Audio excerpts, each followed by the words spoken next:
Price. இன்றைக்கி இந்த காகத்தை பற்றி தான் நாம் பார்க்க போகிறோம். இந்த காகம் மூலமாக ஆண்டவர் எனக்கு ஒரு படிப்பினையை சொல்லி கொடுத்தாரு.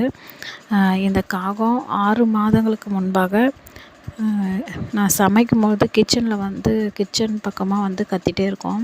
ஜன்னல் வழியாக சாப்பிட ஏதாச்சும் கொடுத்தா எடுத்துகிட்டு போயிடும். ஆனால் டெய்லி வர ஆரம்பிச்சிது. நான் என்ன பண்ணேன் அப்படின்னா, இது டெய்லி வர்றதுனால இதுக்கு வந்து நம்ம கையில் எடுத்து கொடுக்கலாம், வந்து வாங்குதா பார்க்கலாம் அப்படி சொல்லிட்டு கையில் கொடுக்க ஆரம்பித்தேன். ரொம்ப நேரம் ட்ரை பண்ணேன். அது வந்து அதுக்கப்புறம் வாங்க ஆரம்பிச்சிடுது. அப்புறம் தொடர்ந்து கையில் எடுத்துகிட்டு போய் கொடுத்தா வாங்க ஆரம்பிச்சிடுச்சு.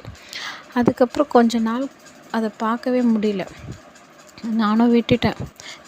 அதுக்கப்புறம் ஊருக்கெலாம் போயிட்டு வந்த பிறகு திரும்ப அதை பார்க்க முடியல. அதுக்கப்புறமா வந்து ஒரு வாரத்துக்கு முன்னாடி இந்த காக்கா வந்துச்சு. வந்துட்டு இது வந்து இந்த வீடியோவில் பார்த்தீங்களா, இந்த பிக்சரில் அந்த மாதிரி உட்காந்துட்டு கத்துச்சு.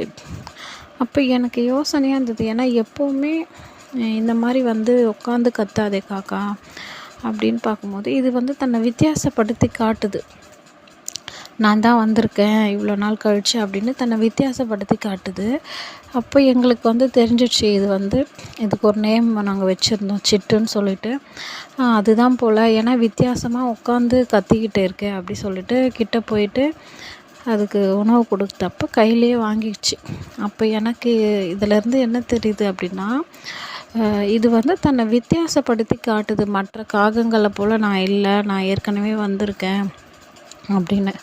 நாமும் கூட இன்றைக்கி ஆண்டவருக்கு முன்னாடி இந்த உலகத்துக்கு ஒத்த வேஷம் தரிக்காமல் வித்தியாசப்படுத்தி நம்மை காண்பிக்கிறவர்களாக இருக்க வேண்டும் அப்படின்ற ஒரு படிப்பினையை வந்து இந்த காகத்தின் மூலமாக எனக்கு ஆண்டவர் சொல்லி கொடுத்தாரு. பாருங்கள், எஜமான் முன்னாடி நாமளும் இப்படி தான் ஒரு வித்தியாசமாக தனித்துவமாக இருக்கணும் அப்படின்றத வந்து இந்த காகத்தின் மூலமாக தேவன் எவ்வளோ அழகாக சொல்லி கொடுத்துருக்காரு பாருங்கள்.